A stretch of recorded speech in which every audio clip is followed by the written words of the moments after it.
Assalamualaikum warahmatullahi wabarakatuh.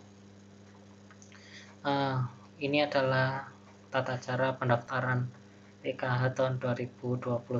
Jadi saya akan menjelaskan slide yang berisi mengenai tata cara pendaftaran PKH untuk tahun 2021. Slide ini berisi prosedur dalam pendataan anggota KPM PKH tahun 2021, persyaratan sebagai KPM PKH untuk tahun 2021. Jadi ini akan memberikan penjelasan yang mungkin sederhana tapi jelas nih. Jadi mungkin Bapak Ibu bisa melihat di slide ini sampai selesai sehingga Ibu bisa paham bagaimana caranya mendaftar sebagai anggota PKH untuk tahun depan. Jadi merupakan cara terbaru untuk mendaftar. Sebelum Bapak Ibu paham bagaimana cara mendaftar, mungkin Ibu harus tahu program apa yang dimaksud oleh PKH itu sendiri. Jadi PKH ini sebenarnya sudah lama, jadi tahun 2007 hingga hari ini, jadi melalui berbagai perubahan dan kebijakan di setiap periode program. Jadi kalau satu periode kita saat ini 5 tahun, jadi kalau Ibu sudah menjadi anggota PKH hingga 5 tahun, maka wajib keluar dari keanggotaan PKH itu sendiri. Nah, bantuan yang seperti apa? Itu bantuan tunai bersyarat. Jadi Ibu menjadi peserta dan tidak hanya cuma-cuma mendapat bantuan, tetapi Ibu akan diberikan kewajiban di sana. Nah, perubahan apa di tahun 2021? Maka slide ini juga akan menunjukkan apa syarat yang dibutuhkan untuk menjadi anggota PKH untuk tahun 2021. Nah, ini persyaratan menjadi anggota PKH ya. Jadi yang ini secara detail, jadi akan kita bahas satu persatu. Jadi yang pertama itu persyaratannya adalah masuk dalam kategori. Jadi kalau kakak atau adik yang melihat slide ini mungkin bisa diberitahukan ke orang tua bahwa kalau ingin menjadi anggota berarti harus masuk kategori dulu. Kategorinya ini ada desil 1, 2, dan 3. Desil 1 adalah keluarga yang terhitung sangat miskin, desil 2 adalah keluarga yang miskin, dan desil 3 adalah hampir miskin. Jadi ini memang berupa definisi ya, sehingga bukan stigma. Jadi memang definisi desil 1 itu sangat miskin dan dipastikan kalau mendaftar ini akan masuk PKH. Desil 1 ini kalau kita jelaskan bahwa 10% tingkat perekonomian paling bawah sendiri. Bawah sendiri ini maksudnya di dalam satu negara 10% paling bawah itu kita tulis dengan sangat miskin. Atasnya desil 2 yaitu 20% dari bawah itu adalah miskin. Desil 3 adalah 30% dari bawah, maka hampir miskin. Nah, desil ini akan dibagi ke dalam 10 kategori desil. Nah, jika Anda masuk kategori, maka Anda akan dikategorikan KPM, keluarga penerima manfaat.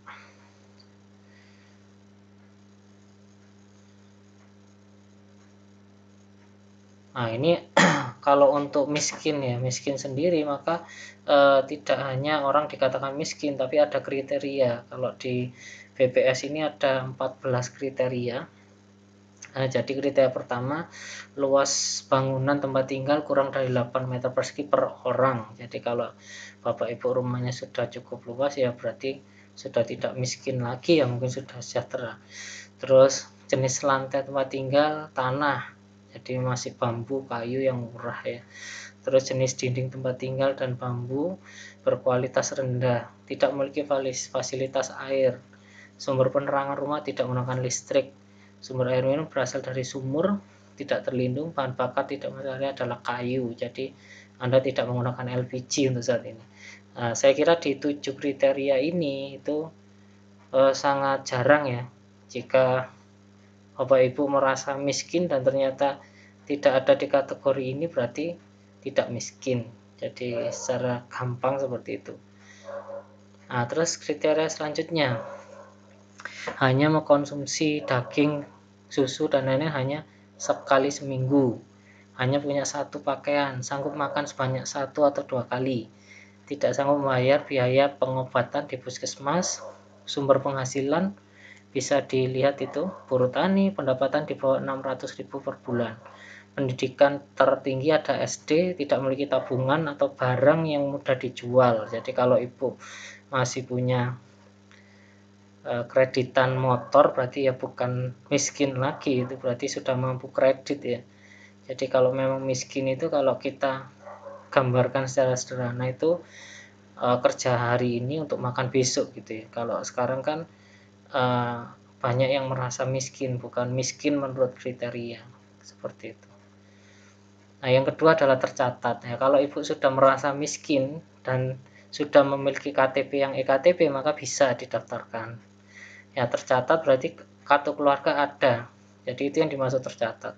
Nah, jika ibu mau mendaftar dan ternyata kakak KTP tidak punya, berarti ya harus kembali lagi, Anda harus mengurus kakak dan KTP dulu. Nah, kalau ada kakak KTP baru bisa melanjutkan ke tahap selanjutnya. Jadi kalau belum punya eKTP ya percuma, Bapak Ibu daftar kemanapun ya tetap tidak masuk data. Nah, setelah tercatat berarti harusnya terdaftar. Kalau Ibu sudah melakukan proses berarti masuk ke basis data terpadu, namanya BDT ya. Berarti kumpulan data yang sudah diolah di pemerintah.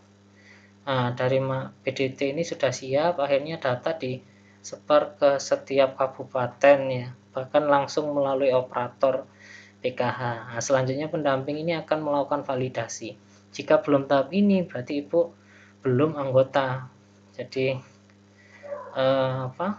informasi yang beredar bahwa saya anggota PKH gitu misalnya, ternyata kan bukan, itu hanya kartu KKS saja. Jadi bukan anggota, masih belum lah gitu. Nah, terus setelah terdaftar maka di sana akan ada dilakukan validasi dan pertemuan awal. Jadi kalau sudah terdaftar maka akan dipanggil ke desa, di sana akan ditanya, terus dicek keanggotaan dan perekonomian keluarga itu akan dicek benar-benar oleh pendamping. Nah, setelah itu jika dinyatakan lulus sebagai anggota maka akan diproses ke tahap selanjutnya. Jadi 4 tahap ini adalah tahap yang paling mudah dilakukan. Jadi kalau memang belum masuk ini ya jangan berpikir bahwa Anda akan mendapat PKH. Nah, biasanya ada kasus tertentu yang sudah BPNT dia akan langsung menjadi anggota PKH. Biasanya ada seperti itu. Jadi tahu-tahu di ATM dia ada uang yang ditransfer dan itu divalidasi melalui sistem. Jadi kalau sudah ditransfer maka data tersebut akan dikirim ke pendamping melakukan validasi. Nah, jika dinyatakan tidak mampu maka akan bantuan keluar terus.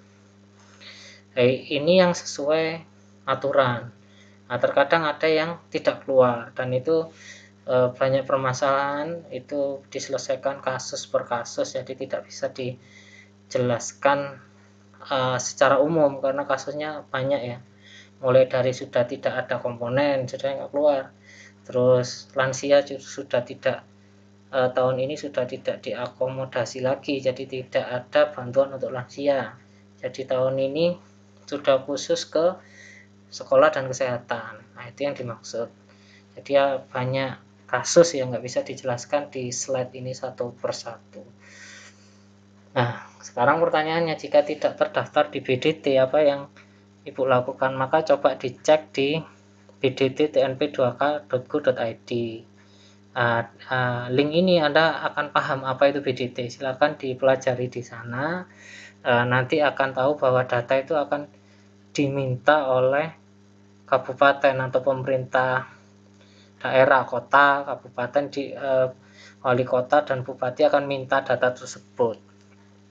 Nah, di kementerian sendiri ada yang namanya prosedur ini berbeda ya. Jadi prosedur berbeda ini maksudnya pendaftaran PKH. Jadi yang Bapak Ibu tunggu itu adalah bagaimana mendaftar dengan mudah di tahun depan, itu seperti apa. Jadi prosedurnya tetap kita ke balai desa dulu Ya, jadi syarat keempat tadi, jika tidak melakukan itu, maka ibu bisa mengajukan pendaftaran.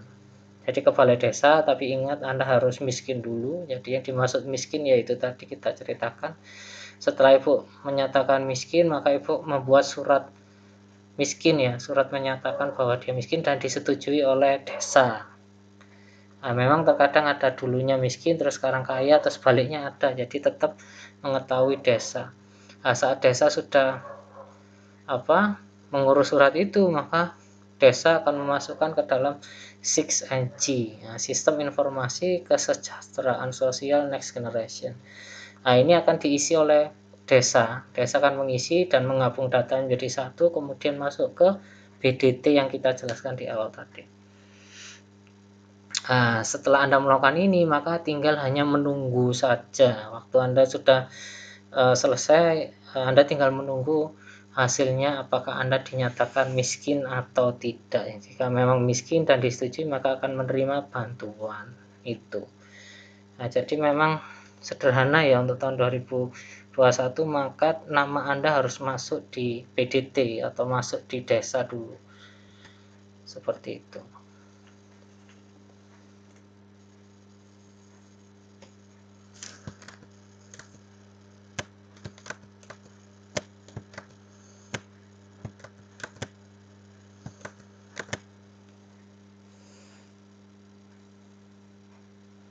Nah, ini kesimpulan ya. Kalau kesimpulan ini, proses pendaftaran sebenarnya cukup panjang ya, tidak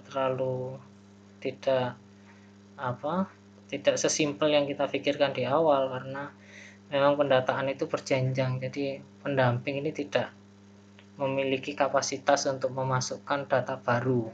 Jadi pendamping ini hanya menambahkan menggunakan data saja. Jadi prosedurnya memang seperti itu.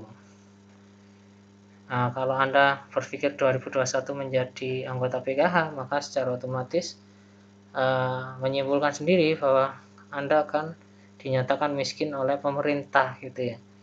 Jadi kalau Anda cek di situ bahwa semua data yang masuk ke PKH itu diolah berjenjang. Jadi kita tidak bisa memaksakan keinginan untuk menjadi anggota, karena memang itu sudah dianalisis oleh pemerintah. Jadi mungkin kita bisa menyimpulkan bahwa miskin itu sementara, tapi kalau kita memiliki mental miskin ya itu selamanya. Jadi ya insya Allah kalau anggota PKH itu kan bedanya hanya mendapat bantuan dari pemerintah kan, tapi sebenarnya kan Anda memiliki pekerjaan yang lain. Itu kasus khusus, jadi berdasarkan pengalaman banyak yang seperti itu. Nah, sedangkan yang membutuhkan benar-benar maka tidak tahu caranya bagaimana mendaftar, kebanyakan seperti itu. Maka dari slide ini mungkin bisa paham bahwa bagaimana cara mendaftar anggota PKH untuk tahun 2021. Mungkin itu saja. Terima kasih. Wassalamualaikum warahmatullahi wabarakatuh.